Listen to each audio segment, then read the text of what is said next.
Hello friends, Radhe Radhe. Shri Ramcharitmanas पाठ की बहुत सुंदर पंक्तियाँ हैं। अर्थ के साथ में चौपाई जब आप सुनेंगे तो बहुत अच्छा लगेगा और सुनिए ज़रूर। आप ज़रूर से ज़रूर सुनिए, अपने घर में बजाइए, जो सबके कानों में आवाज़ें जाएं। कुछ ना कुछ तो इंसान उससे सुनता है तो समझता भी है। कहते हैं इनसे कहो, ये सुनते नहीं, लेकिन आप बात कह के तो देखिए। अगर आप 4 बातें उनको बताएंगे, अच्छी समझाएंगे, तो उसमें एक बात ज़रूर असर करती है और उस बात को वो ज़रूर मानता है इंसान, जिससे कहो। बच्चे हैं, बच्चे भी उसी कहते हैं ना, जो माँ बाप को देखते हैं बच्चे वही करते हैं।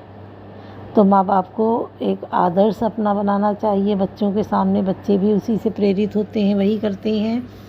और हमें अपने घर में, बाहर, समाज में अपना स्थान खुद से निश्चित करना चाहिए कि लोगों के बीच में हमारी कैसी स्थिति हो, कैसे हम रहें, कैसे उनकी नज़रों में हमारा क्या नज़रिया हो या हमारी नज़रों में उनका क्या नज़रिया हो। तो इन बातों पे ज़रूर ध्यान दें। कहते हैं कि रामायण में आता है एक जगह प्रसंग जटायु और संपाति का। दोनों भाई होते हैं, जटायु और संपाति। जटायु एक वो होता है गीध पक्षी, काफ़ी बड़ा और विशाल होता है गीध पक्षी। तो वही जटायु और संपाति दोनों होते हैं। तो एक बार दोनों अपनी बल का बहुत इनको घमंड होता है कि हमें बहुत ताकत है, हमको कोई हरा नहीं सकता है। तो ये पक्षी तो उड़ने की शक्ति रखते हैं कि हम उड़ सकते हैं, कितना ऊंचे जा सकते हैं, और इनकी दृष्टि बहुत दूर तक होती है। ये दूर दृष्टि भी रखते हैं कि समुद्र के इस पार होते हैं, उस पार तक देख लेते हैं। तो एक बार दोनों ने कहा कि हम सूरज के पास होकर आएंगे। उड़ने लगे दोनों भाई, उड़ते उड़ते उड़ते उड़ते उड़ते उड़ते। अब जब जितना सूरज के करीब जाएं उतना गर्मी ताप बढ़े। जब ताप बढ़े तो परेशानी होए। तो उस परेशानी को सहन करते रहे, धीरे धीरे करके बिल्कुल जलन वाली गर्मी बढ़ गई। तो जो ये जटायु था, ये तो वापस आ गया हार मान के कि सूरज ज़्यादा बलशाली है, उसमें ज़्यादा ताप है, गर्म है, जला देगा। तो जटायु वापस आ गया। संपाति बड़ा था, उसको नहीं ये सहन हुआ कि हम सूरज से हार कैसे माने, और वो उड़ता हुआ सूरज के करीब पहुंचा। लेकिन जितना करीब गया उसके पंख जल गए, उसके आग से, सूरज की आग से। सूरज एक आग का गोला है, एक गैस है सूरज के पास। कोई एक शेप में नहीं है, वो देखने में वो गोल लगता है, दिखता है, गोला होता है, लेकिन ये गैस है। और वो एक गैस उतने ही जगह पे उस आकार में निकलती रहती है और जलती रहती है। आग की लपटें उसमें निकलती हैं, तभी उस सूरज की गर्मी होती है। और जाड़ों में सूरज की रोशनी तिरछी पड़ती है तो हम लोगों को गर्म उतना नहीं लगता है। गर्मियों में सीधी किरणें आती हैं तो ज़्यादा गर्म होता है, अल्ट्रावायलेट किरणें होती हैं। तो जब सूरज के करीब पहुंचा तो इसके संपाति के पंख जल गए। जब पंख जल गए तो ये नीचे गिर पड़ा आके। जब नीचे आया तो ये कहीं जा तो सकता नहीं था, तो एक गुफा में ये रहने लगा। तो उस गुफा में रहने लगा तो ये भूखा भी रहता था, क्योंकि खाने पीने का उतना मिल तो पाता नहीं था। तो जब सीता जी की खोज के लिए बंदर गए, और बंदर भालू सब, और जाके उसी गुफा के आसपास ढूंढने लगे, फल फ्रूट खाने लगे। तो ये देखता है तो बड़ा खुश होता है कि आज हमें भगवान ने, इतने दिन तो मैं भूखा रहा, आज भगवान ने हमें एक साथ इतना भोजन दे दिया है, मैं तो भरपेट खाऊंगा। और जब बाहर आता है तो बातें सुनता है इन लोगों की पहले अंदर से ही, कि सीता की खोज कर रहे हैं, ये राम के सेवक हैं, और ऐसे करके तो उसको अपना याद आ जाता है कि अरे ये तो राम के सेवक हैं, मैं इनको कैसे खाऊंगा। उनसे बात करता है तो पता चलता है कि ये सीता की खोज में आए हैं। तो वो कहता है कि तुम लोग नहीं देख सकते हो, मैं देख सकता हूँ। और उस पार, समुद्र के उस पार जो है अशोक वाटिका है लंका में। उस अशोक वाटिका में अशोक के पेड़ के नीचे सीता माँ जानकी बैठी हैं। और बहुत दुखी मुद्रा में बैठी हैं, बहुत दुखी हैं और उन्हें मैं देख पा रहा हूँ। तो संपाति कहता है कि अच्छा, जब इनको देखता है तो उसके पंख निकल आते हैं। ऐसे वो विश्वास भी नहीं करता, क्योंकि उसको ये श्राप था कि जब तुम पंख जल जाएंगे तो जब भगवान राम की खोज में बंदर भालू आएंगे, वो जब बंदरों को तुम देखोगे या बंदर तुम्हें देखेंगे तो तुम्हारे पंख फिर से निकल आएंगे। तो जब ये देखा तो उसके जो है पंख निकल आए। तो वो समझ गया कि ये सच्चे राम के सेवक हैं और मुझे इस सेवा में शामिल होना चाहिए। तो वो ऊपर पहाड़ पे चढ़ के जाता है और देख के बताता है कि माँ जानकी लंका में अशोक वाटिका में बैठी हैं, बहुत दुखी मुद्रा में बैठी हैं और वहीं जाओ, तुम्हें और कहीं खोजने की देखने की ज़रूरत नहीं है। तो इस प्रकार वो सब बंदर भालू जो हैं सब खुश हो जाते हैं और हनुमान जी लंका छलांग लगाकर समुद्र को पार करते हैं, लंका में जाते हैं, सीता जी की खोज करते हैं। अब वही मशक समान रूप कपिधरी, वहाँ भी जाते हैं तो एक मच्छर के समान अपना रूप रख कर जाते हैं, क्योंकि इतने विशाल बड़े आकार में जाते तो उनको सब पहचान लेते, पकड़ लेते। तब भी उनकी लंकिनी थी, राक्षसी और पहरेदार सब समझ गए, पहचान गए, लेकिन हनुमान जी उनको मारते हुए लंका में प्रवेश कर गए।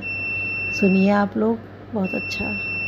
आज कठिन जग माही जो नहीं होई ता तुम पाई, उमा विभीषण राम नहीं सन्मुख चितौ की काऊ, सो बिरत काल जो श्री रघुवीर प्रभाव, कवन सो काज कठिन जग माही जो नहीं होई ता तुम पाई।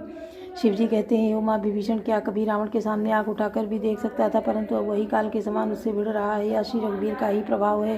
देखा समित विभीषण वारी, दायो हनुमान गिरधारी, रतुरंग सारथी, निपाता हृदय मांझते मारे सिलाता। विभीषण को बहुत ही थका हुआ देखकर हनुमान जी पर्वत धारण किए हुए दौड़े। उन्होंने उस पर्वत से रावण के रथ को तो घोड़े और सारथी का संहार कर डाला और उसके सीने पर लात मारी। ठाड़ रहा अतिकंपित गाता गयो विभीषण जहाँ जंत्राता, पुनि रावण कभी कहते उपचारी चलो गगन, कभी पूछ पसारी। रावण खड़ा रहा पर उसका शरीर अत्यंत कांपने लगा। विभीषण वहाँ गए जहाँ सेवकों के रक्षक श्री राम जी थे। फिर रावण ने ललकार कर हनुमान जी को मारा। वे पूंछ फैलाकर आकाश में चले गए। कहीं पूंछ कभी के सहित उड़ाना, पुनि फिर फिर प्रबल हनुमाना, लरत आकाश जुगल समझोधा, एक ही एक होनत करे क्रोधा। रावण ने पूंछ पकड़ ली, हनुमान जी उसको साथ लिए हुए ऊपर उड़े। फिर लौटकर महाबलवान हनुमान जी ने उससे भिड़ गए। दोनों समान योद्धा आकाश में लड़ते हुए एक दूसरे को क्रोध करके मारने लगे। सो ही नभ छल बल बहु करही, तज्जल गिर सुमेरु जनु लरही, बुद्धि बल निशिचर पर न मार्यो, तब मारु सुध प्रभु संभार्यो। दोनों प्रभु से बहुत से छल बल करते हुए आकाश में ऐसे शोभित हो रहे हैं मानो कज्जल गिरी और सुमेर पर्वत लड़ रहे हों। जय बुद्धि और बल से राक्षस गिराए न गिरा, तब हमारे श्री हनुमान जी ने प्रभु को स्मरण किया। कौन सो काज कठिन जग माही जो नहीं होए तात तुम पाही, संभारि श्री रघुवीर धीर पचारे कपि रामन हन्यो। मही परत पुनि उठि लरत देवन, जुगल कहूँ जय जय बन्यो। हनुमंत संकट देखि मरकट, भालु क्रोधातुर चले। रनमत रामन सकल सुभट, प्रचंड भुज बल दल मले। कवन सो काज कठिन जग माही जो नहीं होई तात तुम पाही।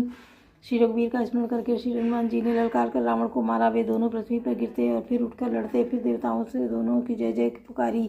हनुमान जी पर संकट देखकर वानर भालू क्रोधातुर होकर दौड़े। फिर किंतु रणमत माते रावण ने सब योद्धाओं को अपने प्रचंड भुजाओं के बल से कुचल और मसल डाला। तब रघुवीर पचारे धाये की प्रचंड, कपिबल प्रबल देखते ही प्रकट पाषण। कवन सो काज कठिन जग माही जो नहीं हुई तात तुम पाही। तब श्री रघुवीर जी ने के ललकारने पर प्रचंड वीर वानर दौड़े। वानरों के प्रबल बल को देखकर रावण ने माया प्रकट की। अंतर ध्यान भय उछन्ने का, पुनि प्रकटे खल रूप अनेका। एक रघुपति कटक भालु कपि जेते, जहाँ तहाँ प्रकट दशानन तेते। क्षण भर के लिए वह अदृश्य हो गया। फिर उस दुष्ट ने अनेकों रूप प्रकट किए। श्री रघुनाथ जी की सेना में जितने रीछ वानर थे उतने ही रावण जहाँ तहाँ चारों ओर प्रकट हो गए। देखे कपि नमित दसीसा, जहाँ तहाँ भजे पालू और कीसा। भागे वानर धरय न धीरा, त्राहि त्राहि लक्ष्मण रघुबीरा। वानरों ने अपरिमित रावण देखे। भालू और वानर सब जहाँ तहाँ इधर उधर भाग चले। वानर धीरज नहीं धरते हुए लक्ष्मण जी हे रघुबीर हे बचाइए बचाइए यो पुकारते हुए वे भागे जा रहे हैं। दाह दिशि धावहि कोटिन रावण, गरजहि घोर कठोर भयावन। डरे सकल सुर चले पराई, जय कह आस तजहूँ अब भाई। दसों दिशाओं में करोड़ों रावण दौड़ते हैं और घोर कठोर भयानक गर्जन कर रहे हैं। सब देवता डर गए और ऐसा कहते हुए भाग चले कि हे भाई, अब जय की आशा छोड़ दो। सब सुर जीते एक दसकंदर, अब बहु भय तकहूँ गिरिकंदर। रहे बिरंची शंभु मुनि ज्ञानी, जिन जिन प्रभु महिमा कछु जानी। एक ही रावण ने सब देवताओं को जीत लिया था, तब अब तो बहुत से रावण हो गए हैं। इससे अब पहाड़ की गुफाओं का आश्रय लो, अर्थात उनमें छिप रहो। वहाँ ब्रह्मा शंभु और ज्ञानी मुनि ही डटे रहे, उन जिन्होंने प्रभु की कुछ महिमा जानी थी। कवन सो काज कठिन जग माही, जो नहीं हो तात तुम पाई। जाना प्रताप ते रहे निर्भर, कपिन रिपुमाने पुरे। चले विपल विचल बरकट भालु सकल, कृपाल पाई भया तुरे। हनुमंत अंगद नील नल, अति बल रत रन बांकुरे। मरदई दसानन कोटि कोटिन, कपट भूपट अंकुरे। कवन सो काज कठिन जग माही, जो नहीं हो तात तुम पाई। जो प्रभु का प्रताप जानते थे वे निर्भय डटे रहे। बानरों ने शत्रुओं बहुत से रावणों को सच्चाई मान लिया। इससे सब भालू विचलित होकर हे कृपालु रक्षा कीजिए यूँ पुकारते हुए भय से व्याकुल होकर भाग चले। अत्यंत बलवान रणबांकुरे हनुमान जी अंगद नील और नल लड़ते हैं और कपट रूपी भूमि से अंकुर की भांति उपजे हुए कोटि कोटि योद्धाओं को मसलते हैं। कवन सो काज कठिन जग माही, जो नहीं हो तात तुम पाई। सुर बानर देखे बिकल, हंस्यो कौशलाधीश। सज सारंग एक सर, हते सकल 10 शीस। कवन सो काज कठिन जग माही, जो नहीं हो तात तुम पाई। देवताओं और बानरों को बिकल देकर कौशल पर श्री राम जी हंसे और शंख धनुष पर एक बाण चढ़ाकर माया के बने हुए सब रावणों को मार डाला। प्रभु छन्महु माया सब काटी, जिम रवि हुए जाई तम पाटी। रावण एक देखी सुरहर से, फिरे सुमन बहु प्रभु पर भर से। प्रभु ने क्षण भर में सब माया काट डाली। जैसे सूर्य के उदय होते ही अंधकार की राशि फट जाती है, नष्ट हो जाती है। अब एक ही रावण को देखकर देवता हर्षित हुए और उन्होंने लौटकर प्रभु पर बहुत से पुष्प बरसाए। भुज उठाए रघुपति कपि फेरे, फिरे एक एक अंत टेरे। प्रभु बल पाई भालु कपिदाए, तरल तमकी संजुग मही आए। श्री रघुनाथ जी ने भुजा उठाकर सब बानरों को लौटाया। तब वे एक दूसरे को पुकार कर लौटाए। प्रभु का बल पाकर 30 बानर दौड़ पड़े। जल्दी से कूद कर वे रणभूमि में आ गए। स्तुति कर देव तनि देखे, भयउ एक मैं इनके लेखे। सटहु सदा तुम मोर मरायल, अस कही कोपि गगन पर धायल। देवताओं को श्री राम जी की स्तुति करते हुए देखकर रावण ने सोचा, मैं इनकी समझ में एक हो गया, परंतु इन्हें यह पता नहीं कि इनके लिए मैं एक ही बहुत हूँ। और कहा, अरे मूर्खों, तुम तो सदा ही मेरे मरैल मेरी मार खाने वाले हो। ऐसा कहकर यह वाक्रोध करके आकाश पर देवताओं की ओर दौड़ा। हाहाकार करत सुर भागे, खलों जाओ कहाँ मोरे आगे। देख विकल सुर अंगद दायो, कूदी चरण गई भूमि गिरायो। देवता हाहाकार करते हुए भागे। रावण ने कहा, दुष्टों, मेरे आगे से कहाँ जाओगे। देवताओं को व्याकुल देखकर अंगद दौड़े और उछलकर रावण का पैर पकड़कर उन्होंने उसको पृथ्वी पर गिरा दिया। कवन सो काज कठिन जग माही, जो नहीं होई तात तुम पाई। गई भूमि पार्यो, लात मार्यो, बाली सुत प्रभु पई गयो। संभारी उठ 10 खंड, घोर कठोर रव गर्जत भयो। करी दाप चाप चढ़ाई 10 संधानी, सर बहु भर सही। किए सकल भट घायल, व्याकुल देखी निज बल हर सही। कवन सो काज कठिन जग माही, जो नहीं होई तात तुम पाई। उसे पकड़कर पृथ्वी पर गिराकर लात मारकर बालीपुत्र अंगद प्रभु के पास चले गए। रावण संभल कर उठा और बड़े भयंकर कठोर शब्द से गरजने लगा। वह दर्प करके 10 धनुष